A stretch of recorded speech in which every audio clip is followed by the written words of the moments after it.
10 kilometre পর্যন্ত রাস্তা বন্ধ, যারা এসেছেন নিশ্চয়ই হেঁটে হেঁটে আসছেন, তাই না? গাড়ি রেখে আসা লাগছে। এই যে কষ্টগুলো আমরা করতেছি একজনের খুশির জন্য, আওয়াজ করে বলতে হবে তিনি কে? আমরা শুধু আল্লাহর খুশিই চাই, তাই না? আর কোনো খুশি আমরা চাই না। আমরা আল্লাহর কাছে কামনা করি আজকের মাহফিলটা যেন আমাদের নাজাতের ওসিলা হয়ে যায়। আমরা যা শিখবো জানবো সে অনুযায়ী যেন আমরা আমল করতে পারি। আল্লাহ তুমি তৌফিক দান করো। আমি প্রশ্ন করি, আপনারা আওয়াজ করে উত্তর দেন। সকল প্রশংসার মালিক কে? সকল ক্ষমতার উৎস কে? কেউ যেটা দেখে না দেখে কে? কেউ যেটা পারে না পারে কে? সে আল্লাহর জন্য সবাই আমরা আওয়াজ করে পড়বো আলহামদুলিল্লাহ। সবাই পড়ি রব্বানা লাকাল হামদ হামদান কাসীরান তাইয়িবান মুবারাকান ফীহি ইয়া রাব্বি লাকাল হামদু কামা ইয়ানবাগি লিজালালি ওয়াজহিকা ওয়া আযীমি সুলতানিকা লাকাল হামদু বিল ঈমান লাকাল হামদু বিল ইসলাম লাকাল হামদু বিল কুরআন। আমরা প্রশংসা করলাম কার? সব সময় প্রশংসা করব কার? প্রশংসা করলে লাভ না লস? আমরা লাভের খাতায় নাম তুলতে চাই, ঠিক কি না? আমরা কোনো লস কামাই করতে চাই না। আমরা বেশি বেশি আল্লাহর প্রশংসা করব। আমরা যেন প্রশংসা করতে করতে আমাদের জীবনটা শেষ করতে পারি। আল্লাহ তুমি তৌফিক দাও। রব্বে কারিমের দরবারে ফরিয়াদ, আল্লাহ যেন এই গণমানুষের ইসলামের প্রতি আবেগ, উচ্ছ্বাস ও ভালোবাসাকে ইসলামের বিজয়ের জন্য নাজরানা হিসেবে কবুল করে নেয়। আমরা আজকে কোরআন শুনতে এসেছি, আমাদের হাতে সময় খুব কম, তাই আমরা আর কালক্ষেপণ না করে আসুন সরাসরি কোরআন থেকে শুনি। এখনো কিছু গুনগুন করে শব্দ আমার কানে আসতেছে। এরা বসতে পারিনি, আমি বুঝতে পারছি, কিন্তু কথা বলা যাবে না। আপনারা এই গুনগুন করতে করতে হঠাৎ আমার আলোচনার সময় শেষ হয়ে যাবে। আর যদি নীরব, নিস্তব্ধ, নিঝুম একটা সময় আমাকে উপহার দেন, আমি আপনাদেরকে সুন্দর একটা আলোচনা উপহার দেওয়ার চেষ্টা করব। এজন্য স্টেজ থেকেও কোনো আওয়াজ হবে না, প্যান্ডেল থেকেও না, কেউ কথা বলবে না, কেউ কথা বলবে না। ইশারা ইঙ্গিতে বসাতে হবে, কোনো আওয়াজ হবে না। আওয়াজ হলে আমি কথা বলতে পারি না, একটা আওয়াজ আমি শুনতে চাই না। আমি আমার খুতবার শুরুতে একটি আয়াতে কারিমা তেলাওয়াত করেছি, যেখানে আল্লাহ তাআলা আমাদেরকে একটা গাইডলাইন দিয়েছেন। আল্লাহ বলছেন, ওয়ামা আতাকুমুর রাসূলু ফাখুযুহু ওয়ামা নাহাকুম আনহু ফানতাহু। তোমাদের নবী হচ্ছে তোমাদের মডেল। আমাদের মডেল কি কবিরা না নবীরা? আমাদের মডেল কি নায়ক নায়িকারা না নবীরা? আমাদের মডেল কি সেলিব্রিটিরা না নবীরা? মাদারীপুরের ছেলেরা মনে রাখতে হবে, আল্লাহর হাবিব সাল্লাল্লাহু আলাইহি ওয়াসাল্লাম আমাদের মডেল। তিনি আমাদের কি? তার চেয়ে শ্রেষ্ঠ মানুষ পৃথিবীতে হতে পারে? তার চেয়ে ভালো মানুষ পৃথিবীতে হতে পারে? তার চেয়ে বিশ্বস্ত সত্তা কেউ হতে পারে? সে কোন বন্ধু বলো বেশি বিশ্বস্ত?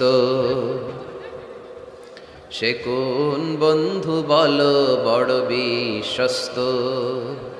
কার কাছে মন খুলে দেয়া যায়? কার কাছে প্রাণ খুলে দেয়া যায়? হওয়া যায় অতি আশ্বস্ত। তার নাম আহমদ বড় বিশ্বস্ত, ঠিক কিনা? আমার হাবিব আমার সবচেয়ে বিশ্বস্ত। তার উপর বিশ্বাস স্থাপন করা যায়, তার উপর ট্রাস্ট করা যায়, কারণ জীবনে কোনোদিন একটা মিথ্যা কথাও তিনি বলেন, জীবনে কোনোদিন কারো অন্তরে তিনি আঘাত দেন, জীবনে কোনোদিন কারো ক্ষতি করা তো দূরের কথা, ক্ষতির চিন্তাও হৃদয়ে আনেন। তাই মডেল হলে এই লোকটাই হওয়া দরকার, ঠিক কিনা? In the long history of the world, there is no instance of magnanimity and forgiveness which was showed by Muhammad sallallahu alayhi wasallam when all of his enemies laid under his feet and he forgave them one and all. পৃথিবীর ইতিহাসে ক্ষমার নজির এরকম কেউ দেখাতে পারে নাই যেটা দেখিয়েছে মুহাম্মদ সাল্লাল্লাহু আলাইহি ওয়াসাল্লাম। তাকে মারার জন্য যারা ষড়যন্ত্র করেছে তাদেরকে পায়ের তলায় পেয়ে তিনি পা দিয়ে পিষে ফেলেন নাই, শেষ করে দেন নাই, তিনি তাদেরকে ক্ষমা করে দিয়েছেন। আল্লাহ রাসূলের একটা পদ্ধতি ছিল, তিনি বদলা নিতেন না, তিনি বদলে দিতেন। আমরা কি বদলা নেব নাকি বদলে দিব? মাদারীপুরের ভাইয়েরা এই কথাটা আস্তে মুখস্থ করে নিয়ে যাবেন। আমরা কখনো বদলা নেই না, আমরা আমাদের আচরণ ভালোবাসা দিয়ে গোটা সমাজকে বদলে দেই, ঠিক কিনা? যুগ জামানা পাল্টে দিতে চাই না অনেকজন, এক মানুষই আনতে পারে জাতির জাগরণ। এক মানুষই বিপদকালে বাঁচায় কাফেলায়, ক্ষুদ্র ডিঙ্গি বাঁচায় জাহাজ অসীম দরিয়ায়। এজন্য সমাজ পরিবর্তনের জন্য হাজার হাজার লোক দরকার নেই, একটা ওমরের দরকার। কয়টা ওমরের দরকার? একটা ওমরই গোটা বিশ্বকে সোজা করে ফেলবে, ঠিক কিনা? এজন্য আল্লাহর হাবিব ছিলেন তেমন একজন মানুষ, যিনি গোটা বিশ্বকে সভ্যতা ভালোবাসা দিয়ে আলিঙ্গন করেছেন। ওনাকে মারার জন্য যারা ষড়যন্ত্র করেছে তাদের জন্য তিনি বুক পেতে দিয়েছেন। As a father, as a teacher, as a commander, as a lawgiver, as a lawmaker, as a reformer of the society, as a messenger, Muhammad is the superman of the world.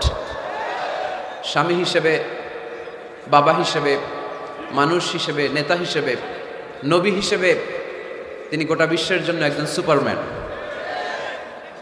যার পরশ পেলে, যার সোনালী পরশ পেলে কাফেরগুলো কালিমা পড়ে মুসলমান হয়ে যায়। যার নুরানি চেহারা দেখলে নাস্তিকগুলো মুহূর্তেই আস্তিক হয়ে যায়। যার কণ্ঠের সুমধুর ঝংকারের তেলাওয়াত শুনলে মানুষগুলো পাগল পাড়া হয়ে যায়। এজন্য মডেল হলে তিনিই আমাদের মডেল। শাহরুখ খান, আমির খান, সালমান খান, কোনো ক্রিকেটার, কোনো নায়ক নায়িকা, গায়ক গায়িকা, সেলিব্রিটি আমাদের মডেল নয়। আমাদের মডেল হচ্ছে মুহাম্মদ সাল্লাল্লাহু, আমাদের সেলিব্রিটি হচ্ছে মুহাম্মদ সাল্লাল্লাহু। We are the follower of Muhammad, we are the fan club of Muhammad. আমরা সবাই আল্লাহর হাবিব মুহাম্মদ সাল্লাল্লাহু আলাইহি ওয়াসাল্লামের ফ্যান, আমরা সবাই আল্লাহর হাবিব মুহাম্মদ সাল্লাল্লাহু আলাইহি ওয়াসাল্লামের ফলোয়ার, ঠিক কিনা? ওনার ফলোয়ার হয়েই আমরা শেষ নিঃশ্বাস ত্যাগ করতে চাই।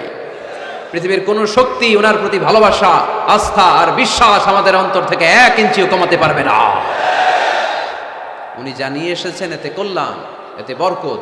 এজন্য আল্লাহ একটা গাইডলাইন দিলেন আমাদেরকে, বললেন ওয়ামা আতাকুমুর রাসূলু ফাখুযুহু ওয়ামা নাহাকুম আনহু ফান্তাহু। তোমাদের হাবিব, যাদেরকে তোমরা ফলো করো, তোমাদের প্রিয় নবী, দ্য লাস্ট মেসেঞ্জার মুহাম্মদ সাল্লাল্লাহু আলাইহি ওয়াসাল্লাম, তিনি হচ্ছেন তোমাদের মডেল। তাই তিনি যা নিয়ে এসেছেন সেটা ধরো, আর তিনি যা নিষেধ করেছেন সেটা ছাড়ো। কথাটা কার? আমি প্রশ্ন করি, আপনারা উত্তর দেন। আল্লাহর হাবিব যা নিয়ে এসেছেন সেটা ধরো, সেটা কি? আর তিনি যা নিষেধ করেছেন সেটা ছাড়ো। Whatever he brings with, take it. Whatever he forbids, abstain from it. যা তিনি নিয়ে এসেছেন ধরো, যা তিনি নিষেধ করেছেন ছাড়ো। তিনি আমাদের মডেল। তার ভালোবাসা যদি অন্তরে থাকে, আমাদের ভালোবাসবে কে? তাকে যদি অনুসরণ করি, আল্লাহর ভালোবাসা আমাদের জন্য আছে না নাই? এজন্য রাব্বুল আলামিন বলেন, কুল ইন কুনতুম তুহিব্বুনাল্লাহা ফাত্তাবিউনি ইউহিব্বুকুমুল্লাহ ওয়া ইয়াগফির লাকুম যুনুবাকুম ওয়াল্লাহু গফুরুর রহিম। আল্লাহকে যে পাইতে চায়, হযরতকে ভালোবেসে, আরশ কুরসি লৌহ কালাম না চাইতে পেয়েছে সে, ঠিক কিনা? রাসূল নামে রশি ধরে যেতে হবে আল্লাহর ঘরে। নদী তরঙ্গে যে পড়েছে ভাই, দরিয়াতে সে আপনি মেশে, হযরতের অনুসরণে আরশ কুরসি লৌহ কালাম না চাইতে পেয়েছে সে, ঠিক কিনা? আল্লাহর হাবিবের অনুসরণ করলে আরশ কুরসি লৌহ কালাম সব আপনার হয়ে যাবে। এজন্য আমরা যাকে অনুসরণ করব তার নাম মুহাম্মদ, তার নাম মুহাম্মদ সাল্লাল্লাহু আলাইহি ওয়াসাল্লাম। এই আমাদের মডেল যিনি, আমাদের প্রিয় হাবিব যিনি, তার ব্যাপারে আমাদের স্বচ্ছ, সুন্দর, পরিচ্ছন্ন এবং ক্লিয়ার ধারণা এবং আকীদা বিশ্বাস থাকার দরকার আছে না নাই? আজকের এই চমৎকার সকালে আমরা আমাদের প্রিয় হাবিব আল্লাহ রাসূল সাল্লাল্লাহু আলাইহি সাল্লামের সম্পর্কে কোরআন কি বলেছে সেটা জানার চেষ্টা করব ইনশাআল্লাহ। বলেন এবং এই কথাগুলো অন্যদের কাছে পৌঁছে দেওয়ার চেষ্টা করব। পর্দার আড়ালে মায়েরা বোনেরা, আপনারা যারা শুনছেন, আপনারাও আপনাদের ছেলে মেয়েদেরকে শিখাই দেন, বাবা, who is your super hero, who is your model? তুমি কি জানো তোমার মডেল কে, তোমার সুপার হিরো কে, তোমার প্রিয় নবী কে? বাচ্চাদেরকে এই গল্পগুলো শোনাবেন। বাচ্চাদেরকে এখন থেকে বিষ্ণু ইসা ইসলামের ফ্যান বানায় দিতে হবে, আল্লাহর হাবিবের ফলোয়ার বানায় দিতে হবে, যাতে করে পাহাড় সম কোনো বাধা বিপত্তি আসলেও বিশ্বনবীর ভালোবাসার ব্যাপারে আমাদের প্রজন্ম এক বিন্দুও ছাড় দেয় না। চিল্লা এখন ঠিক না? আমরা এই আল্লাহর কিতাব কালামুল্লাহ মাজিদের আলোকে জানবো যে কালামুল্লাহ মাজিদ কিভাবে আমাদের এই মডেল, আমাদের প্রিয় নবীর পরিচয় দিয়েছে। কোরআনকে যদি আমরা জিজ্ঞেস করি, কোরআন তুমি আমাদেরকে আমাদের প্রিয় নবীর পরিচয় আমাদের সামনে তুলে ধরো, দেখবেন কোরআন একের পর এক সহজভাবে আমার প্রিয় নবীর পরিচয় আমাদের সামনে তুলে ধরেছে। দেখুন কোরআন কিভাবে বিশ্বনবীর পরিচয় আমাদের সামনে তুলে ধরে। যদি জিজ্ঞেস করি, কোরআন আমার নবীর পরিচয় দাও, কোরআন বলে আমার নবীর প্রথম পরিচয় হচ্ছে তিনি হচ্ছেন রাসূলুল্লাহ সাল্লাল্লাহু আলাইহি ওয়াসাল্লাম। তিনি কি? রাসূলুল্লাহ। সবাই বলেন তিনি কি? মুহাম্মাদুর রাসূলুল্লাহি ওয়াল্লাযীনা মা'আহু আশিদ্দাউ আলাল কুফফারি রুহামাউ বাইনাহুম। কোরআন প্রথম যেই পরিচয়টা আমাদের সামনে তুলে ধরলেন, কোরআন বলল মুহাম্মদ সাল্লাল্লাহু আলাইহি ওয়াসাল্লামের প্রথম গুণ তিনি হলেন রাসূলুল্লাহ। তার সাথে যারা থাকে তারা কাফেরদের ব্যাপারে বজ্র কঠোর, মুমিনদের ব্যাপারে পুষ্পকোমল। মুহাম্মাদুর রাসূলুল্লাহ পড়েন, মুহাম্মাদুর রাসূলুল্লাহ। তাহলে কোরআন বিশ্বনবীর প্রথম পরিচয় দিল তিনি হচ্ছেন রাসূলুল্লাহ। তিনি কি? আল্লাহর রাসূল, আল্লাহর বাণীবাহক, আল্লাহর বার্তাবাহক, আল্লাহর বার্তা, আল্লাহর মেসেজ, আল্লাহর বাণীকে তিনি আমাদের কাছে পৌঁছে দেন, ঠিক কিনা?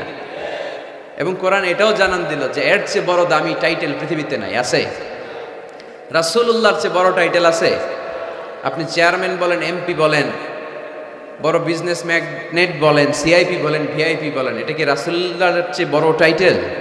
সবচেয়ে বড় টাইটেল রাসূলুল্লাহ। এর কারণ কেউ চাইলেই রাসূলুল্লাহ হতে পারে না। আমরা সবাই মিলে যদি একজনের ভোট দিয়ে মাদারীপুরে আল্লাহ রাসূল বানাইতে চাই, উনি তো রাসূল হয়ে যাবে, তাই না? আমরা সবাই ভোট দিলে হবে না?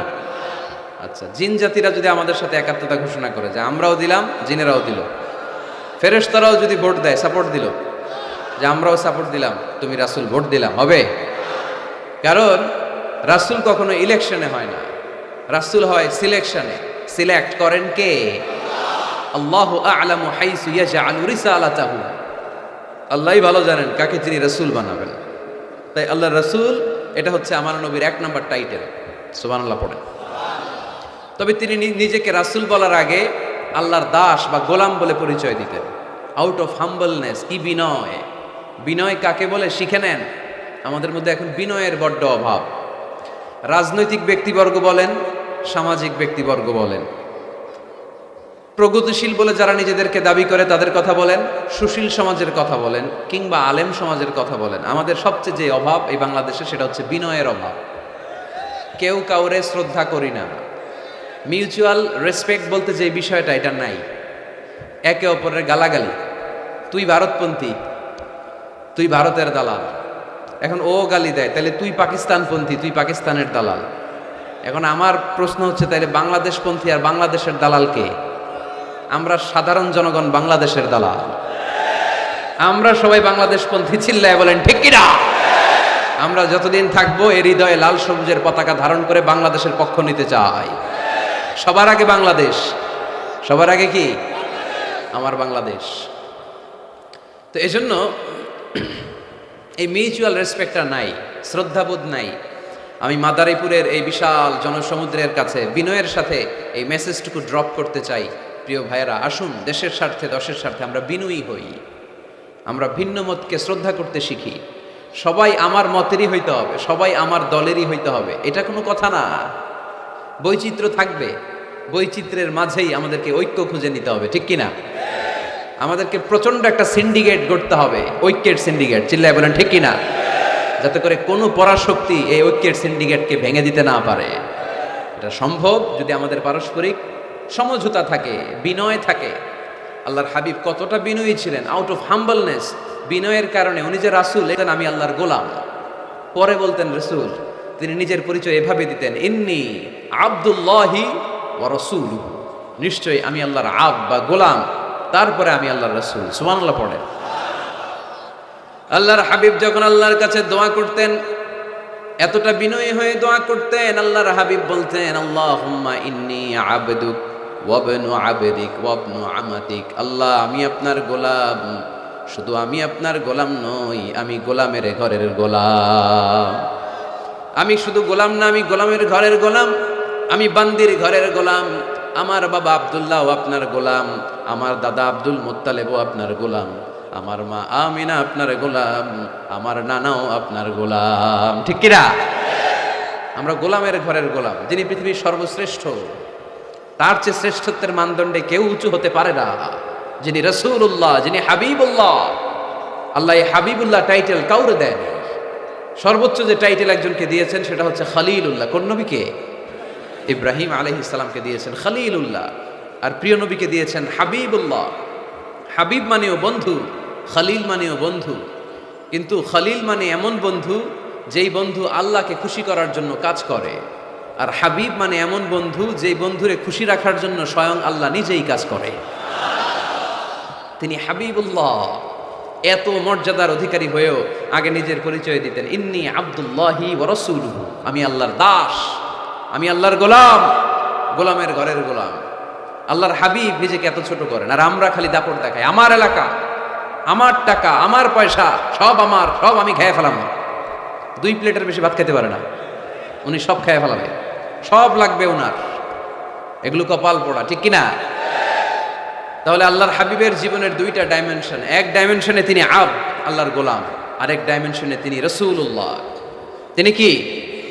এজন্য কোরআন বলল, ওয়ামা মুহাম্মাদুন ইল্লা রাসূলুন ক্বাদ খালাত মিন ক্বাবলিহির রাসূল। মুহাম্মদ সাল্লাল্লাহু আলাইহি ওয়াসাল্লাম রাসূল ছাড়া অন্য কিছু নন।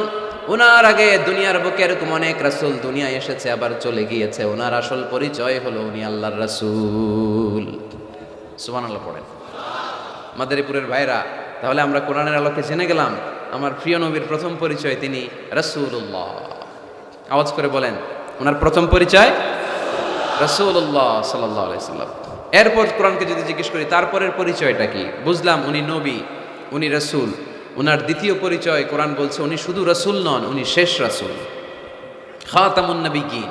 প্রথমে জানলাম রাসূল, এরপর কোরআন জানায় শুধু রাসূল না, উনি শেষ রাসূল। সুবহানাল্লাহ পড়েন।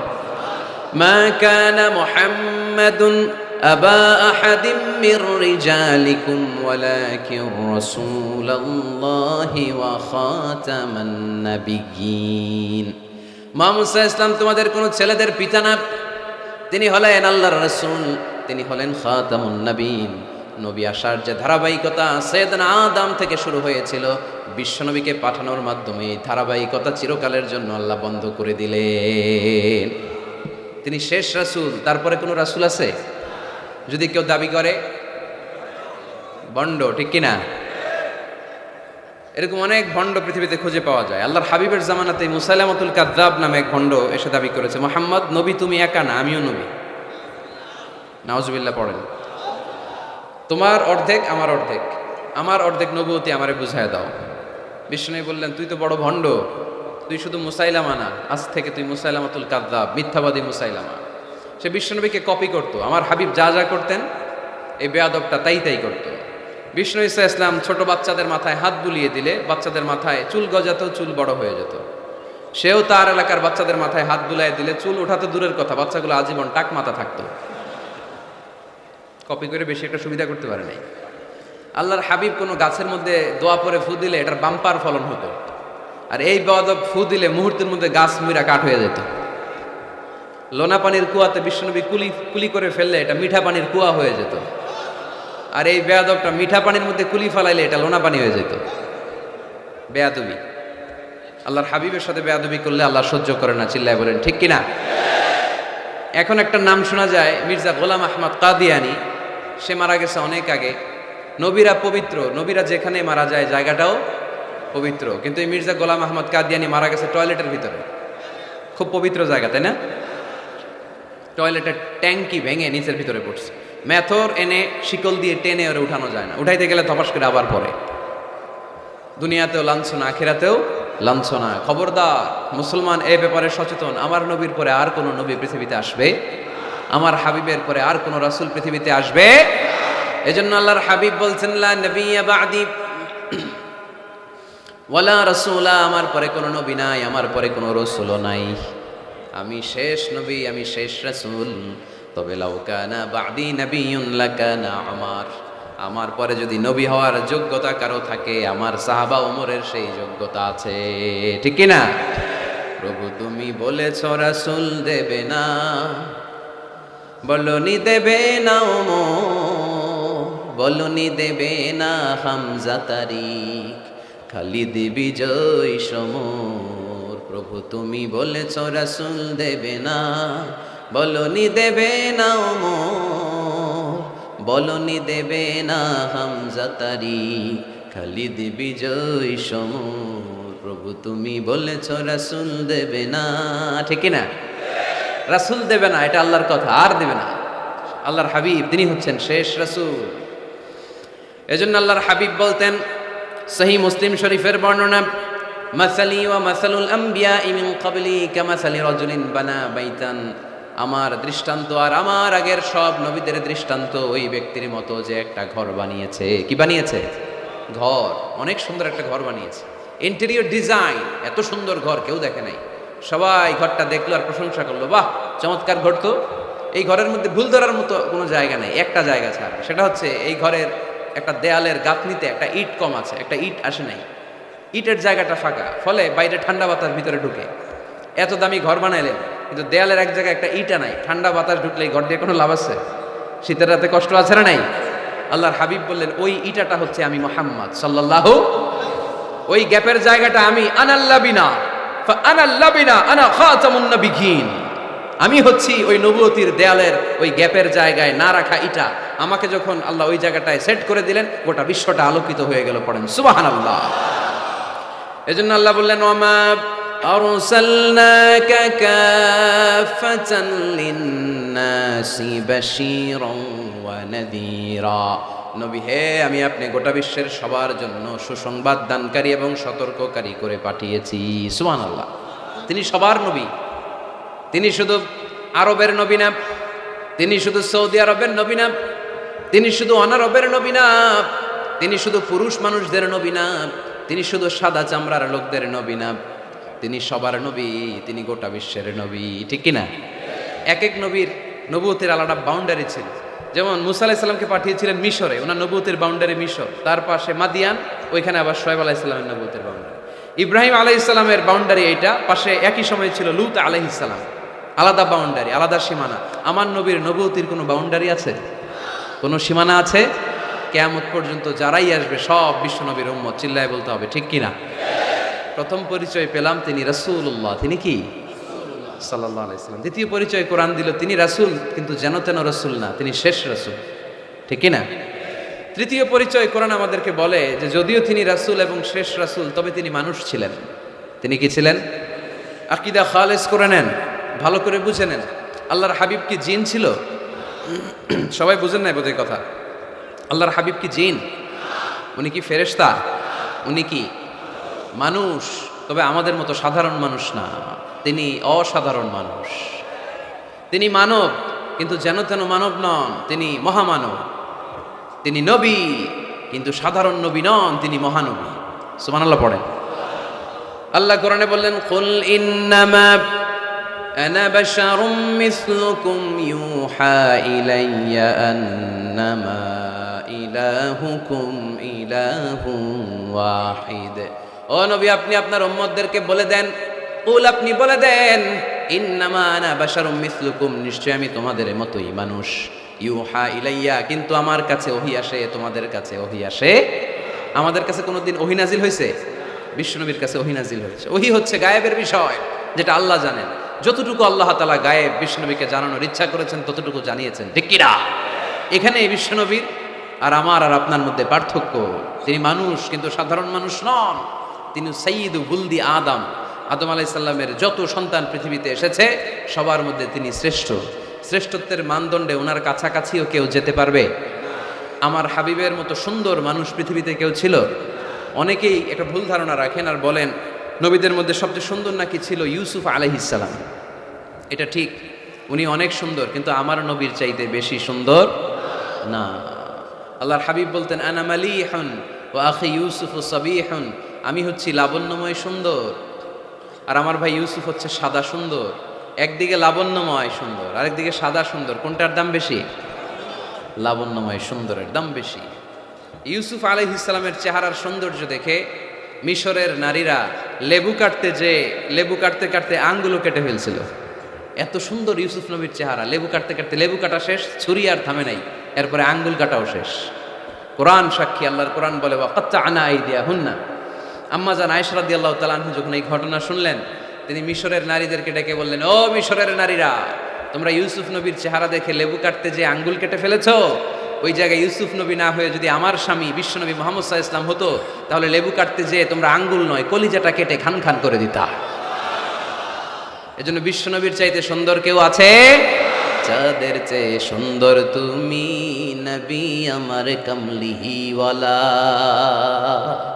চাঁদের চেয়ে সুন্দর তুমি নবী আমার কমলিওয়ালা, দু জাহানের বাদশাহ তুমি প্যারা নবী সাল্লে আলা, দু জাহানের বাদশাহ তুমি প্যারা নবী সাল্লে আলা, চাঁদের চেয়ে সুন্দর তুমি নবী আমার কমলিওয়ালা। সুবহানাল্লাহ পড়েন। তুলনাহীন, অতুলনীয়, ইউনিক, আনপ্যারালাল, মহামানব, অসাধারণ মানুষ। আল্লাহর হাবিব বললেন, আল্লাহ গোটা বিশ্বের মানুষকে দুই ভাগ করলেন। কয় ভাগ? জান্নাতি, জাহান্নামী। আল্লাহ আমাকে জান্নাতীদের মধ্যে ঢুকালেন। জান্নাতীদেরকে আল্লাহ পৃথিবীতে বিভিন্ন দেশে ফেললেন, আল্লাহ আমাকে মক্কা শহরে ফেললেন। মক্কা শহরে অনেকগুলো গোষ্ঠী আছে, আল্লাহ আমাকে কোরাইশ গোষ্ঠীর মধ্যে ফেললেন। কোরাইশ গোষ্ঠীতে অনেকগুলো খানদান আছে, আমার আল্লাহ হাশমি খানদানে ফেললেন। হাশমি খানদানে অনেক পরিবার, আমাকে শ্রেষ্ঠ পরিবার আব্দুল মুত্তালিবের পরিবারে ফেললেন। আমার পরিবারে অনেক মানুষ, এই সবগুলো মানুষের মধ্যে থেকে আল্লাহ আমার শ্রেষ্ঠ মানুষ বানিয়ে পৃথিবীতে পাঠালেন। আনা খায়রুকুম বাইতা আনা খায়রুকুম নাফসা ওয়ালা ফখর, আমি ঘরের দিক থেকে পৃথিবীতে সেরা, আমি মানবতার দিক থেকে পৃথিবীতে সেরা, আমার চাইতে সেরা মানুষ গোটা বিশ্বে দ্বিতীয়টা হবে না। চিল্লায় বলেন ঠিক কি না? এজন্য আমার হাবিব, তিনি ছিলেন রাসূলুল্লাহ, তিনি ছিলেন শেষ রাসূল, তিনি গোটা বিশ্বের মধ্যে সব চাইতে শ্রেষ্ঠ। এজন্য কোরআন বলল তিনি মানুষ ছিলেন। কোরআন 4 নাম্বার বিশ্বনবীর যে পরিচয়টা আমাদের সামনে তুলে ধরে, কোরআন বলে বিশ্বনবী কোনোদিন মন গড়া কোনো কথা মানুষকে বলে নাই। আমরা মন গড়া বলি না? মাদারীপুরের ভাইরা, ঘুম আসতেছে? শীত লাগতেছে? গরম লাগতেছে? তো কি লাগতেছে? ভালো লাগতেছে? তাকবীর পড়েন, লিল্লাহি তাকবীর। শুধু আমাদের হাবিব সাল্লাল্লাহু আলাইহি ওয়াসাল্লাম না, পৃথিবীর কোনো নবী মন গড়া কিছু বলে না। এজন্য নবীদের কথায় কোনো ভেজাল নাই, কোনো অমিল নাই। কোনোদিন এমন কি হয়েছে এক নবী এসে বলছে আল্লাহ আছে, আল্লাহ এক, আরেক নবী এসে বলছে না আল্লাহ 2-3 জন হইতে পারে? বলেছে? কোন নবী বলেছে এই দুনিয়ার জীবন শেষে আখিরাত বলে একটা কথা আছে? আরেক নবী আয়েশা বলে না, আখিরাত ফাখিরাত বলতে কিছু নাই, নাও থাকতে পারে, এরকম বলছে? কিন্তু কবিদের কথার মধ্যে অমিল আছে না নাই? দার্শনিকদের কথায় অমিল আছে না নাই? এক দার্শনিক এসে বলে মানুষ হচ্ছে পেট সর্বস্ব জীব, মানুষের বড় সমস্যা পেট সমস্যা, পেটের সমস্যা ঠিক তো সব ঠিক। আরেক দার্শনিক এসে বলে না, পেটের চেয়ে বড় সমস্যা যৌন সমস্যা, যৌন সমস্যা ঠিক করে দিলে সব ঠিক। আরেকজন বলে না, পেটও সমস্যা না, যৌনও সমস্যা না, মানুষ আসলে মানুষই না, মানুষ হলো বান্দর। বানর থেকে এভলিউশন, সময়ের বিবর্তনে, কালের বিবর্তনে এগুলো মানুষ হয়ে গেছে। তার মানে এদের কথার মধ্যে বৈপরীত্য আছে না নাই? কিন্তু নবীদের কথায় কোনো বৈপরীত্য আছে? কারণ নবীরা মন গড়া কিছু বলেন না, তাদের কাছে কথা আসে একটা হেড কোয়ার্টার থেকে। হেড কোয়ার্টারটা কার? এজন্য আল্লাহ বললেন ওয়ামা ইয়ানতিকু আনিল হাওয়া ইন হুয়া ইল্লা ওয়াহয়ুন ইউহা। আমার হাবিব মন গড়া কিছু বলেন না, আমার পক্ষ থেকে যদি ওহীর বাণী এসে তার কাছে পৌঁছায়, ওহীর আলোকে কথাগুলো তিনি তোমাদেরকে শোনান, ঠিক কি না? হি ওয়াজ গাইডেড বাই ওয়াহি, হি ওয়াজ গাইডেড বাই রিভেলেশন। ওনার তো মন গড়া কথা বলা লাগে না, ওনার কাছে ওহী পাঠানো হয়। ওহী হচ্ছে আল্লাহর পাঠানো সিক্রেট মেসেজ। উনি কিছু না জানলে বলে দিতেন আমি জানি না, আমাদের মতো আল্লামা সাজতে চাইতেন না। আমাদের মুখ দিয়ে আপনি কিলায়া গুতায়াও জানি না এটা বের করাইতে পারবেন না। সব জানি আমরা, ঠিক কিনা? জানি না, আমি জানি না, এটা বলার অভ্যেস যেন আমরা করি। পারা যাবে? কি বলবো আমরা? জানি না। আসলে জানি নাকি কিছু? কথা কন। ওমা উতিতু মিনাল ইলমি ইল্লা কালিলা। আল্লাহ আমাদেরকে যে জ্ঞান দিয়েছে এটার নাম কলিল। এটার নাম কি? কলিল। কলিল, অল্প। কলিল মানে কি? গোটা বিশ্বরে দিছে অল্প, তো এখান থেকে আমি কি পাইছি? কিসের আল্লামা? কিচ্ছু জানি না, আমি কিছুই জানি না। জানে একজন, তিনি কে? মুসা আলাইহিস সালাম আর খিদির আলাইহিস সালাম। ঘটনাটা খেয়াল করে শুনুন। সাগরে ভ্রমণ করতেছে, নৌকার মধ্যে বসছে চড়ুই পাখি। চড়ুই পাখি সাগর থেকে পানি খাচ্ছে। খিজির আলাইহিস সালাম বললেন, মুসা দেখো তো এই চড়ুই পাখিটা যে পানি খেলো, দেখছো? দেখেছি। পানি খাওয়ার পরে চড়ুই পাখি চঞ্চুতে মানে ঠোঁটে পানি খাওয়ার কারণে সাগরের একটু সামান্য পানির ছোঁয়া লেগে গেছে না? এই যে দেখা যাচ্ছে পানি। মুসা আলাইহিস সালাম বললেন, হ্যাঁ দেখতে পাচ্ছি। খিজির আলাইহিস সালাম বললেন, এই চড়ুই পাখির ঠোঁটের যে পানিটা, এটার নাম হচ্ছে কালিল, মানে অল্প। তিনি বললেন, এই যে গোটা সাগর, এটা হচ্ছে আল্লাহর জ্ঞান, আর পানি খাওয়ার পরে চড়ুই পাখির ঠোঁটে যে পানি লেগে আছে, এটা হচ্ছে গোটা বিশ্বের সবার জ্ঞান। সুবহানাল্লাহ কইতে পারলেন না? তাহলে কত অল্প জ্ঞান নিয়ে আমরা জ্ঞানের বড়াই দেখাই, মাতব্বরি আমরা দেখাই। বিষ্ণু ইসা ইসলাম এরকম করতেন না। জানেন না? বলতেন জানি না, পরে বলে দিব। ইহুদিরা এসে প্রশ্ন করলো, মুহাম্মদ 3টা প্রশ্ন করব, উত্তর দাও। পারলে আমরা সব ইহুদি গোষ্ঠী কালিমা পড়ে মুসলমান হয়ে যাব। আল্লাহর হাবিব বললেন, কি প্রশ্ন? প্রশ্ন নাম্বার 1, মা হুয়া রূহ। রূহ কাকে বলে? রুহু থাকলে মানুষ নড়ে, রুহু না থাকলে পড়ে যায়, এটা কি? 2 নাম্বার প্রশ্ন, আসহাবে কাহাফ সম্পর্কে তুমি কি জানো বলো। 3 নাম্বার প্রশ্ন, যুলকারনাইন সম্পর্কে কি জানো বলো। আল্লাহর হাবিব বললেন, আমি জানি না। কি বললেন? আগামীকাল জেনে জানাই দিব। গদান উজিবুকুম। তারা ফিরে গেল, এরপরের দিন এসে হাজির। আল্লাহর হাবিব বলতে পারলেন না, আবার বললেন গদান উজিবুকুম, আগামীকাল বলবো। ইহুদিরা তারপরের দিন এসেও হাজির। আল্লাহর হাবিব বললেন গদান উজিবুকুম, আগামীকাল বলে দিব। কিন্তু ওহিও আসে না, আল্লাহর হাবিব প্রশ্নের উত্তরগুলো বলতেও পারে, কারণ তিনি তো মন গড়া কিছু বলেন না। ওহি নাজিল হলে সেটার আলোকে তিনি বলেন, ঠিক কিনা? এভাবে 1 দিন নয়, 2 দিন নয়, 5 দিন নয়, 10 দিন নয়, টানা 15 দিন বিশ্বনবীর কাছে আল্লাহ ওহী পাঠানো বন্ধ রাখলেন। সুবহানাল্লাহ পড়েন। বিশ্বনবীর কাছে এই 15টা দিন ছিল সবচেয়ে অসহ্যকর, অস্বস্তিকর 15টা দিন। হায় হায়, ওরা এসে প্রতিদিন উত্তরের জন্য বসে থাকতো আর হাসাহাসি করতো। দেখো এই লোকটা বলে এই লোকটা নাকি সত্য নবী। যদি সত্য নবী হতো তাহলে তো উত্তর দিতে পারতো, পারে না কেন? তাহলে সে ভণ্ড নবী। নাউজুবিল্লাহ পড়েন। বিশ্বনবীরও কথা বলার সুযোগ নেই, যেহেতু বিশ্বনবী মন গড়া বানিয়ে কিছু বলেন না। আকাশের দিকে তাকিয়ে থাকেন, আল্লাহর কাছে বলেন, আল্লাহ তুমি যদি না জানাও, জানানোর সুযোগ নাই। বিশ্বনবীকে আল্লাহ 15 দিন ওহী থেকে মাহরুম রাখলেন, কারণ বিশ্বনবী যখন বললেন গদান উজিবুকুম, আগামীকাল বলবো, এর সাথে বিশ্বনবী ইনশাআল্লাহ জুড়ে দেন নাই। ইনশাআল্লাহ বলতে ভুলে গেছিলেন। তাই বিশ্বনবীকে শিখানোর মাধ্যমে গোটা উম্মাকে শিখানোর জন্য আল্লাহ আয়াত নাজিল করলেন, ওয়ালা তাকুলান্না লিশাইইন ইন্নী ফাঈলুন যালিকা গাদা ইল্লা আইয়াশা আল্লাহ।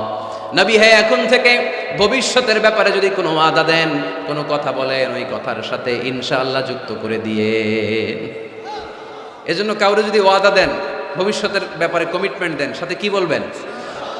যদি বলেন যে ভাই আগামীকাল আপনার সাথে আমি দেখা করব, ইনশা, আগামীকাল আমি দেশের বাইরে চলে যাব, ইনশা, আগামীকাল আমি ওমরা করতে যাচ্ছি, ইনশা, সবসময় ইনশাআল্লাহ বলতে মনে থাকবে। এরপরে বিশ্বনবী যখন ইনশাআল্লাহ বলে ফেললেন, আল্লাহ কোরআনের আয়াত নাজিল করলেন। বিশ্বনবী তখন দাঁড়িয়ে বললেন, কার কার উত্তর দরকার আমার কাছে আসো, উত্তর নিয়ে যাও। উত্তর নাজিল হয়েছে, ইয়াসআলুনাকা আনির রূহি কুলির রূহু মিন আমরি রাব্বি ওয়া মা উতিতুম মিনাল ইলমি ইল্লা কালিলা। 2 নাম্বার উত্তর, আম হাসিবতা আন্না আসহাবাল কাহফি ওয়ার রাকিব কানু মিন আয়াতিনা আজাবা। 3 নাম্বার উত্তর, ইয়াসআলুনাকা আন যিল কারনাইন কুল সাআতলু আলাইকুম মিনহু যিকরা। সুবহানাল্লাহ পড়তে হবে। আল্লাহর হাবিব বললেন, রূহ হলো আল্লাহর আদেশ, আল্লাহর আদেশে ঢুকে আল্লাহর আদেশে বের হয়ে যায়, ঠিক কি না? এটা আল্লাহর আদেশে ঢুকে। পৃথিবীর কেউ রূহ ঢুকাইতে পারে? রূহ দেখা যায়, এটার ওজন আছে, এটার কালার আছে। রুহুর কালার কি দেখা যায়? দুই কাঁধে যে দুই ফেরেশতা আছে দেখা যায়? দুই কাঁধে ছিল যে তোমার দুইজনা পাহারা, তোমারে একেলা থুইয়া পালাইছে তাহারা। তোমার আট কুঠুরি নয় দরজা বন্ধ যে ওই হলো রে হলো মুখে আল্লাহ রসুল সবে বলো। দুয়ারে আইসাছে পালকি নাই হরি গাও তোলো রে তোলো মুখে আল্লাহ রসুল সবে বলো। ও মুখে আল্লাহ রসুল সবে বলো। ঠিক কিনা? দুই কাঁধের দুই ফেরেশতা উড়াল মারে, রুহটাও যখন উড়াল মারে মানুষগুলো লাশ হয়ে জামিনে পড়ে যায়। বিশ্বনবী এবার কোরআনের ওহী পেয়ে বলে দিলেন, রুহ হলো আল্লাহর আদেশ, আল্লাহর আদেশে ঢুকে আল্লাহর আদেশে দেহ থেকে বের হয়ে যায়। দুই নম্বর প্রশ্নের উত্তর দিলেন আসহাবে কাহাফ, 7 জন যুবক আল্লাহর জমিনে আল্লাহর দ্বীনকে বাস্তবায়নের জন্য গুহার ভেতরে যে ঘুমিয়ে পড়েছে। 309 বছর পরে তাদেরকে জাগিয়ে দিয়েছে কে? জুলকারনাইনের ব্যাপারে বিশ্বনবী জানিয়ে দিলেন গোটা বিশ্বে 4 জন বাদশা ছিল, 2 জন মুসলিম 2 জন কাফের। জুলকারনাইন এমন একজন বাদশা যিনি গোটা বিশ্বকে শাসন করেছেন। সুবহানাল্লাহ পড়েন। তার মানে বিশ্বনবীর 4 নাম্বার পরিচয়, আমার নবী মন গড়া কথা বলে না, বলে? আমার নবী কখনো কশ্চিনকালে মন গড়া কিছু বলে না, ঠিক কিনা? শুনতেছেন আপনারা? কষ্ট হচ্ছে মনে হয়? এখন তো রোদ বাড়তেছে, এই যে অনেকে মাফলার খুলতেছেন, চাদর খুলতেছেন, কষ্ট হয়ে যাচ্ছে না? আরো কয়েক মিনিট শুনবেন। 5 নাম্বার পরিচয়, তিনি রাহমাতাল লিল আলামিন। আমার নবীর 5 নাম্বার পরিচয়, তিনি কি? সবাই বলতে হবে, এখনো সবাই বলেন নাই। তিনি কি? তিনি রাহমাতাল লিল আলামিন। ওয়ামা আরসালনাকা ইল্লা রাহমাতাল লিল, I have sent you as a mercy for the entire universe. নবী হে, আমি আপনাকে গোটা বিশ্বের সবার জন্য রহমত করে প্রেরণ করেছি। বুঝে শুনে উত্তর দিয়েন। আল্লাহ কি বলছে? নবী আপনি রাহমাতাল লিল মুসলিমিন, আপনি মুসলমানদের জন্য রহমত বলছে? আওয়াজ করে বলেন, বলছে? আল্লাহ কি বলেছেন? রাহমাতাল লিল মুমিনিন, নবী আপনি শুধু মুমিনদের জন্য রহমত বলেছে? আল্লাহ কি বলেছে? নবী হে আপনি রাহমাতাল লিল মুসাল্লিন, আপনি মুসল্লিদের জন্য রহমত বলছে? কি বলছে? রাহমাতাল লিল, সবার জন্য রহমত, কাফেরদের জন্য রহমত। ইহুদির লাশ দেখে দাঁড়ায় গেছে আল্লাহর নবী, সুবহানাল্লাহ করতে পারলেন না? আর আমরা মুসলমান ভাই ভাই কিলাকিলি করি, আছে না নাই? একজন আরেকজনের কাফের ফতোয়া দেয়, আছে না নাই? তুই কাফের, তুই কোন পীরের মুরিদ? ওই পীরের মুরিদ। ও আমার পীরের কাছে মুরিদ হস না, তুই কাফের। তুই কোন দল? তাবলীগ, তাহলে তুই কাফের। তুই কোন দল? আহলে হাদিস, তুই কাফের। তুই কোন দল? আমি জামাত ইসলাম, তুই কাফের। সবারে কাফের বানায় উনি একা মুসলমান হয়ে জান্নাতে ঢুকবে। কত বড় পোড়া কপাল! জান্নাতে কি ধাক্কা ধাক্কি আছে? এই ফতুয়াবাজি যেন আমরা বন্ধ করি। তুই 10 কারণে কাফের, তুই 20 কারণে কাফের। তুই যেহেতু কাফের, তুই মারা গেলে যেখানে কবর দেয়া হবে, এই কবরের উপরে যে ঘাস উঠবে, এই ঘাস যে গরু খাবে, ওই গরুর যে দুধ খাবে, ওইটাও কাফের। এরকম আছে না নাই? না। ইসলামের দুয়ারকে সংকুচিত করবেন না। আল্লাহর হাবিব হচ্ছে রাহমাতাল লিল আলামিন। সুবহানাল্লাহ পড়েন। আমরা আমার মুসলিম ভাইরে মসজিদে ঢুকতে দেই না, আমার মতের সাথে না মিললে। বিশ্বনবী খ্রিস্টানদেরকে মসজিদে নববীতে ঢুকতে দিয়েছেন। সুবহানাল্লাহ পড়বেন না? ইহুদির লাশ দেখে দাঁড়িয়েছেন। সাহাবারা বললেন, ইয়া রাসূলুল্লাহ, দাঁড়ালেন যে, এটা তো ইহুদির লাশ। আল্লাহর হাবিব বললেন, আওয়ালাইসাত নাফসান, এটা কি মানুষ না? এটা কি মানুষ না? আমি তো ইহুদি, আস্তিক, নাস্তিক, খ্রিস্টান এটা বাস বিচার করি নাই, আমি মানুষ এটা মনে করে দাঁড়িয়েছি। চিল্লায় পড়তে হবে আল্লাহু আকবার। এজন্য আল্লাহর হাবিব বলতেন, লিকুল্লি নবিয়্যিন দাওয়া মুস্তাজাবা।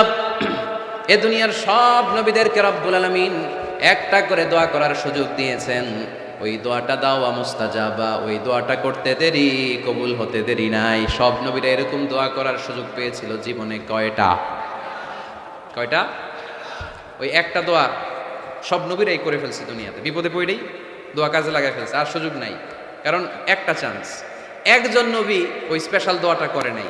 আল্লাহ বলছে, নবীরা একটা করে দোয়া করো। তোমার কি দোয়া? তোমার কি দোয়া? তোমার কি দোয়া? উনি বলে, আমার এটা লাগবে, ওইটা লাগবে। আল্লাহ বলতেছে, যে যা চাইবে ওইটাই দিবা। সব নবী দোয়া করে, একজন করে না। নবীদের সর্দার নবী, আপনার দোয়াটা করেন। কই করুম না, করবো না, আমি রেখে দিলাম, যখন লাগে তখন করুন। সুবহানাল্লাহ পড়বেন না? লিকুল্লি নবিয়্যিন দাওয়া মুস্তাজাবা, সব নবীকে স্পেশাল একটা দোয়া করার সুযোগ আল্লাহ দিলেন। দাও বিহা, সব নবীরা ওই দোয়াটা দুনিয়ার বুকেই করে ফেলেছে। আল্লাহর হাবিব বলেন, ওয়া ইন্নী আখতাবিউ দাওয়াতি শাফাআতান লি উম্মতি ইয়াউমাল কিয়ামা। আমি আমার ওই দোয়াটা দুনিয়ার বুকে করি নাই, কিয়ামতের দিন কঠিন বিপদের সময় সূর্যটা যেদিন মাথার কাছে চলে আসবে, জমিনটারে তামার জমিন বানিয়ে দেওয়া হবে, তৃষ্ণার ক্ষুধার চোটে জিহ্বাটা বের হয়ে নাবির সামনে ঝুলবে, সবাই ইয়া নাফসি ইয়া নাফসি ইয়া নাফসি বলে চিৎকার মারবে। ওই কঠিন দিনে আমার গুনাহগার উম্মতের সুপারিশের জন্য স্পেশাল দোয়াটা আমি রেখে দিয়েছি। আমার নবী জীবনে তো কোনো দুঃখ কষ্টের সম্মুখীন হয় নাই, তাই না? না খেয়ে কতদিন ছিলেন এটারই হিসাব নাই, পেটে পাথর বাঁধতেন। হাসান আর হুসাইন রাদিয়াল্লাহু তাআলা আনহুমাকে দেখতে যেতেন, প্রায় দেখতে যেতেন। একবার দেখতে যাইতে পারেন নাই, তারপরে গেলেন, যে দেখে হাসান হুসাইন ঘুমায় আছে। ফাতিমা রাদিয়াল্লাহু তাআলা আনহা খাবার রান্না করার অভিনয় করতেছে, খাবার রান্না করার অভিনয়। সকালে বলে রান্না হইতেছে, বাবা ঘুমাও। দুপুরে বলে ঘুমাও। ছোট্ট হাসান হুসাইন রাদিয়াল্লাহু তাআলা আনহুমা ঘুমায়, না খেয়ে বাচ্চা দুইটা মরে যাওয়ার মতো অবস্থা। নানা ভাইয়ের আওয়াজ শুনে বাচ্চা দুইটা বের হয়ে নানা ভাইকে বলে, নানা ভাই আজকে আপনার কাছে একটা বিচার দিব, বিচারটা আপনি করবেন। আল্লাহর হাবিব বলে, আমি যদি বিচার না করি কে বিচার করবে? হাসান আর হুসাইন বলে, নানা ভাই এই বিচারটা সাধারণ কারণ নামে বিচার না, আপনার মেয়ের নামের বিচার। বিচার করেন, আপনার মেয়ে ফাতেমা আমাদেরকে খাবার দেয় না কেন? খাবার দেয় না কেন? 2 দিন ধরে তো আমরা 2 ভাই কিচ্ছু খাই নাই, এত ক্ষুধা, আমরা তো ছোট মানুষ না, আমরা সহ্য করতে পারি না। বিশ্বনবী হাসান আর হুসাইন রাদিয়াল্লাহু তাআলা আনহুকে জড়িয়ে ধরলেন আর বললেন, তোমরা 2 দিন ধরে খাও নাই, দেখো আমি পেটে পাথর বেঁধেছি, আমি 3 দিন ধরে কিছু খাই নাই। ওই সময় আচ্ছা নানা কি কখনো নাতির না খেয়ে থাকার দৃশ্য সহ্য করতে পারে? ওই সময় যদি নবী ওই দোয়াটা করতেন, আল্লাহ আপনি জান্নাত থেকে খাবার পাঠান, জান্নাতি খাবারের বস্তা পাঠাইতো কে? দোয়াটা করে ফেলছিল না? করছিল? ওদের ময়দানে দাঁত ভেঙে ঝরঝর করে রক্ত ঝরল, তখনও দোয়াটা করে নাই। তায়েফের ময়দানে পিটিয়ে পাথর মেরে বিশ্বনবীকে আঘাত করেছে, তখনও দোয়াটা করে নাই, ঠিক কিনা? খেয়ে না খেয়ে দিন প্রচারের কাজে নিজেকে দিয়েছ বিলিয়ে, তায়েফের কাফিরেরা চিনল না সে আলো, দুষ্ট ছেলেদের পিছু দিল লেলিয়ে, পাথরের আঘাতে ক্ষত বিক্ষত হয়ে সারা শরীর থেকে রক্ত ঝরে। হে রাসূল তোমাকে ভুলি আমি কেমন করে, হে রাসূল তোমাকে ভুলি আমি কেমন করে। ওই নবীকে ভুলে থাকা যায়? ওই নবীরে ভুলে থাকা যায়? ওই নবীরে যদি কেউ গালি দেয় তার খবর আছে না নাই? আমার নবীর সম্মানে যদি কেউ বা হাত ঢুকাতে চায়, ওই বা হাত কেমন করে ভেঙে দিতে হয় মুসলমানদের জানা আছে, চিল্লায় বলো ঠিক কিনা? আমার নবীর ব্যাপারে আমরা সবাই এক। আমার নবীর ভালোবাসা আমাদের অন্তরে আছে না নাই? এই ভালোবাসাই আমাদের সম্বল, ঠিক কিনা? কখনো কাউরে আঘাত করেন নাই। ওই দোয়াটা ওই কঠিন পরিস্থিতি তো বিশ্বনবী করেন নাই, রেখে দিয়েছেন।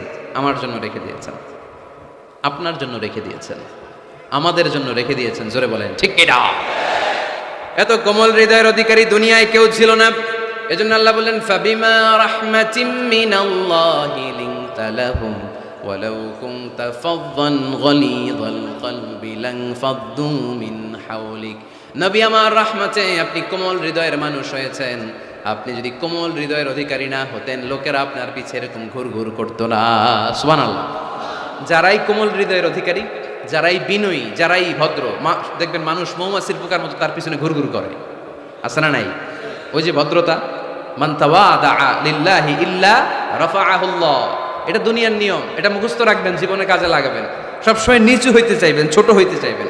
আপনি ছোট হইতে চাইলে আল্লাহ টাইনা উপরে উঠাবে। আর আপনি যদি বলেন আমি বড়,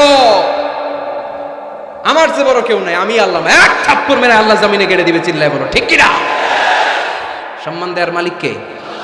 অপমান করার মালিক কে? এজন্য বিনয়ী হন, বিশ্বনবীর মতো বিনয়ী। তিনি রাহমাতাল লিল আলামিন। সুবহানাল্লাহ পড়ে। 6 নম্বর পরিচয় কোরআন বলল, বিশ্বনবীর চরিত্র খুলুকে আযীম, ফুলের চাইতেও পবিত্র। আমরা তো বলি আমার নেতার চরিত্র ফুলের মতো, এই কথাটা আসলে বিশ্বনবীর সাথে যায়, ঠিক কিনা? আমার নবীর চরিত্র ফুলের মতো না, ফুলের চাইতেও। আমি বলি, আপনারা বলেন, আমার নবীর চরিত্র ফুলের চাইতেও পবিত্র। ওয়া ইন্নাকা লাআলা খুলুকিন আযীম, and verily you are on a very good standard of character. নবী, এত সুন্দর চরিত্রের মধ্যে আমি আপনাকে স্থাপন করেছি। আপনার চরিত্র এত অনুপম, এত সুন্দর, এত মার্জিত, এত ভদ্র, আপনার পা থেকে মাথা পর্যন্ত একটা কালো দাগ ফেলানোর মতো কোনো সুযোগ আপনার চরিত্রে নাই। চিল্লায় বলো ঠিক কিনা? খুলুকে আযীম, খুলুক তিন ধরনের, খুলুকে হাসান, খুলুকে করিম, খুলুকে আযীম। আমার নবীরটা কি খুলুকে হাসান? আমার নবীরটা কি খুলুকে করিম? আমার নবীরটা হচ্ছে খুলুকে আযীম, ঠিক কিনা? খুলুকে হাসান মানে সমান সমান, আমারে ধমক দিছে আমিও ধমকি দিছি, হাসান, আমি খারাপ কিছু করিনি, আপনি দিয়েছেন আমিও দিলাম। আমার নবীরটা কি এটা? আরেকটা খুলুকে কারিম, আপনি ধমক দিছেন আমি আর ধমক দিলাম না, সহ্য করলাম। আমার নবীরটা কি এটা? এইটাও না। আমার নবীরটা খুলুকে আযীম, ধমক দিছে ধমক দিলাম না, ধমক দিছে সহ্য করলাম তাও না, ধমক দিছে সহ্য তো করলাম, তার জন্য দোয়া করে তারে বুকে টেনে নিলাম। ওয়া ইন্নাকা লাআলা খুলুকিন আযীম। যে কোনো জায়গায় আল্লাহ আযীম বলে না, আযীম শব্দটা মাদারীপুরের ভাইরা যেন মুখস্থ থাকে। আযীম এটা সাধারণ শব্দ না, এটা কোরআনের একটা অসাধারণ শব্দ। সুবহানাল্লাহ পড়েন। সব জায়গায় আল্লাহ এটা ব্যবহার করে না। কিয়ামতের দিন যে একটা ঝাঁকুনি দিবে আল্লাহ পৃথিবীকে, এই ঝাঁকুনিটার নাম দিয়েছে আল্লাহ আযীম। ইন্না জালজালাতাস সাআতি শাইউন আযীম। কিয়ামতের দিনের ঝাঁকুনি ভূমিকম্প সাধারণ ঝাঁকুনি না, এটা ঝাঁকুনি আযীম, ঠিক কিনা? আবার কোরআনের ব্যাপারে আল্লাহ বলেছেন ওয়াল কুরআনাল আযীম ওয়ালাকাদ আতাইনাকা সাবআম মিনাল মাসানি ওয়াল কুরআনাল আযীম। সুবহানাল্লাহ পড়েন। তাহলে কোরআনও আযীম, কিয়ামতের ঝাঁকুনিও আযীম। আবার আল্লাহ তাআলা নিজের সত্তার পরিচয় দিতে যেও তিনি বলেছেন আযীম। আয়াতুল কুরসির শেষে আল্লাহর পরিচয় দিয়েছেন ওয়ালা ইয়াউদুহু হিফযুহুমা ওয়া হুয়াল আলিয়্যুল। সবাই বলেন ওয়া হুয়াল আলিয়্যুল। আল্লাহ নিজের পরিচয় দিতে যেও আযীম। তার মানে আযীম শব্দ আল্লাহ যেন তেন জায়গায় যে কারোর জন্য ব্যবহার করেন না, সুমহান সিগনিফিক্যান্ট হলে তিনি কিয়ামতের জন্য ব্যবহার করেছেন, কোরআনের জন্য করেছেন, নিজের জন্য করেছেন। আবার আল্লাহর হাবিবের চরিত্রের বর্ণনা দিতেও যে আল্লাহ বলেছেন আপনার চরিত্র সাধারণ চরিত্র নয়, এটা খুলুকে আযীম। চিল্লায় পড়েন আল্লাহু আকবার। এরপরে 7 নম্বরে আল্লাহ বলল আমার নবী হলো আলোকবর্তিকা, আলোর মশাল। গোটা বিশ্বকে তিনি আলোকিত করেন, কিন্তু তার আলোর কোনো ঘাটতি হয় না। গোটা বিশ্বকে তিনি আলো দিয়ে নূর দিয়ে মোনাওয়ার করে দেন, তার নূরের কোনো কমতি হয় না। সুবহানাল্লাহ। আলোকবর্তিকা আমার নবীর উপমা কি? আলোকবর্তিকা চিনেন? চিনেন না? না শুধু আপনি চিনেন? আলোর মশাল চিনেন? এটাও চিনেন না? আচ্ছা, আরো নিচে নামি। মোমবাতি চিনেন? ক্যান্ডেল, প্রদীপ। আমার নবীকে তুলনা দেওয়া হয়েছে প্রদীপ। কেন মোমবাতির সাথে বা প্রদীপের সাথে তুলনা কেন? কারণ এই প্রদীপ থেকে অন্যরা আলো নিলে এই প্রদীপের আলো কমে না। ধরেন আপনারা এখানে 500 মানুষ, আপনাদের কাছে 500 মোমবাতি, আগুন ধরানো নাই। আমার কাছে একটা মাত্র দিয়াশালাই আছে, পুরো মাদারীপুরের একটা দিয়াশালাই আমার হাতে, একটা কাঠি। শর্ট করে আমি জ্বালিয়ে আমার মোমবাতিটা জ্বালায় ফেললাম। এখন আপনাদের কাছেও মোমবাতি আছে, আমার কাছে আছে, আমারটা জ্বালানো, আপনাদেরটা নিবানো। এখন আপনারা 500 জন যদি চান 500টা মোমবাতি নিয়ে এসে আমার ধারণা মোমবাতি থেকে আপনারা আলো নিয়ে যাবেন, আমার মোমবাতির আলোর কমতি হবে? 500 জন যদি বলে হুজুর একটু ধরাই নিয়ে যায়, একটু ধরাই নি, 500 জন ধরাই নিলেন, আমার মোমবাতির আলোর একটু কমতি হবে? আমার নবী এমন আলো যে আলো দিয়ে তিনি গোটা বিশ্বকে আলোকিত করেছেন, কিন্তু ওনার আলোর কোনো কমতি ঘটে নাই। চিল্লায় বলো সুবহানাল্লাহ। এজন্য আল্লাহ বললেন ইয়া আইয়ুহান নাবিয়্যু ইন্না আরসালনাকা শাহিদান ওয়া মুবাশশিরান ওয়া নাযীরা ওয়া দাঈয়ান ইলাল্লাহি বিইযনিহি ওয়া সিরাজাম মুনীরা। সুবহানাল্লাহ পড়েন। আলোকবর্তিকা, আলোর মশাল। এই আয়াতে 5টা গুণের কথা বললেন। সর্বশেষ বললেন তিনি হচ্ছেন সিরাজাম মুনীরা। কি নাম? নামটা কেমন লাগে? নতুন ছেলে সন্তান হবে এরকম কেউ জানেন নাকি? যদি জানেন মাদারীপুর একটা নাম দিয়ে গেলাম, ছেলের নাম রাখবেন সিরাজাম মুনীরা। সিরাজুম মুনীর। সাহেব রামপুরের ভাইয়েরা অনেকে আমার জিজ্ঞেস করে হুজুর ছেলে হবে নাম দেন, মেয়ে হবে নাম দেন। দিয়ে গেলাম আজকে নাম সিরাজুম মুনীর, আপনার ছেলের নাম রেখে দিয়েন। রাখবেন? রাখবেন না? না। 8 নাম্বার বিশ্বনবীর বৈশিষ্ট্য কোরআন দিল আল্লাহর হাবিব নিষ্কলুষ, নিষ্পাপ, কোনো পাপ নাই। পাপ আছে? আমাদের তো কোনো পাপ নাই না? পাপ আছে আপনাদের? বলতে খুব লজ্জা লাগতেছে। আমরা সবাই পাপী, পাপীর ঘরের পাপী, ঠিক কিনা? পৃথিবী না জানু আমি তো জানি, আমি কি পাপ করেছি হায়, ঠিক কিনা? কেউ জানে না, আমি জানি না। পৃথিবী না জানুক আমি তো জানি, আমি কি পাপ করেছি হায়। আমার পাপের করলে বিচার, বাঁচার আমার নাই উপায়। দয়াময় প্রভু মাফ করো আমায়, মাফ করো আমায়। পড়েন আমিন। আমরা পাপী, কিন্তু বিশ্বনবীর কোনো পাপ নাই। লিয়াগফির লাকাল্লাহু মা তাকাদ্দামা মিন যামবিকা ওয়া মা তাআখার, সব মাফ, আগেরও সব মাফ, পরেরও সব মাফ। তিনি নিষ্পাপ, তিনি নিষ্কলুষ। আমার নবীর জীবনে কোনো পাপ নাই, তিনি মাসুম। চিল্লায় বলেন ঠিক কি না? 9 নম্বরে কোরআন বলল, আমার নবীকে এই দুনিয়ার বুকে যারা গালি দিয়েছে, এই গালির জবাব আরশের উপর থেকে দিয়েছে কে? আমার নবী যখন কোরআনের দাওয়াত দিতে লাগলো, কোরআনের বাণী শুনে কাফেররা বলতে আরম্ভ করলো, মুহাম্মদ, জীবনে তুমি কারো কাছে পড়ো নাই, জীবনে কিছু লিখো নাই, জীবনে কোনো বই হাতে নেও নাই, এত সুন্দর সুন্দর বাণী কোত্থেকে পাও? মনে হয় এগুলো কবিতা। তুমি মুহাম্মদ কবি হয়ে গিয়েছো, তোমার কবিত্ব প্রতিভা দিয়ে তুমি কোরআন বাণী আমাদের কাছে রচনা করেছো। এগুলো আল্লাহর বাণী নয়, এগুলো হলো কবিতা। কোরআনকে তারা কবিতা বলে গালি দিয়েছে। সাথে সাথে আল্লাহ জবাব, যত জায়গায় নবীকে গালি দেওয়া হয়েছে জবাব দিয়েছে কে? আল্লাহ বললেন, ওয়ামা আল্লামনাহু আশ-শি'রা ওয়ামা ইয়ানবাগী লাহু ইন হুয়া ইল্লা যিকরুন ওয়া কুরআনুম মুবিন। এগুলা কবিতা নয়। মুহাম্মদ কখনো কবিতা শিখে না, কবিতা শেখানো তার পক্ষে সম্ভব না, তার জন্য এটা শোভনীয় নয়। মুহাম্মদের কাছে যা নাজিল হয় এটা হলো সুস্পষ্ট কোরআন, এটা হলো হেদায়েতের বাণী। ঠিক কি না? তারা আবার গালি দিল, তাহলে তুমি গণক। আল্লাহ বললেন, ওয়ালা বিকাউলি কাহিন কালিলাম মা তাযাক্কারুন, এটা গণনা নয়। তারা গালি দিল পাগল। আল্লাহ বললেন, ওমা সাহিবুকুম বিমাজনুন, উনি পাগল নন। সবাই বলল, তাহলে তোমার একটা ছেলেও বাইচে থাকে না কেন? 4 মেয়ে বাইচে আছে, ছেলেগুলো মরে কেন? ছেলে মরে গেলে তুমি নির্বংশ, লেস কাটা। মুহাম্মদ, তোমার দিন শেষ। নাউজুবিল্লাহ পড়বেন না? তোমার মৃত্যুর পরই কেউ আর তোমার নাম নেয়ার মতো থাকবে না। তুমি আবতার। তুমি কি? আরো জোরে, তুমি কি? আরো জোরে বলতে হবে, তুমি কি? আবতার, মানে লেস কাটা, নির্বংশ। আল্লাহ আয়াত নাজিল করলেন, ইন্না শানিআকা হুয়াল আবতার। নবী হে, আপনি লেস কাটা, নির্বংশ নন। আপনারা যে গালি দেয় ওদেরকে আমি করে দেব নির্বংশ। চিল্লায় বলেন ঠিক কি না? যতদিন পৃথিবীতে সূর্য উঠবে, এই পৃথিবীতে যতদিন সূর্য ডুববে, ততদিন আপনার নাম থাকবে। হাইসুমা যুকিরতু যুকিরতা মাই, যেখানেই আমার নাম সেখানেই নবীর নাম আছে না নাই? আজানের মধ্যে আল্লাহর নামের পরে নবীর নাম আছে না নাই? কালেমার মধ্যে আমার রবের নামের পরে নবীর নাম আছে না নাই? যখন দুরূদ পড়ি আল্লাহর নামের পরে নবীর নাম আছে না নাই?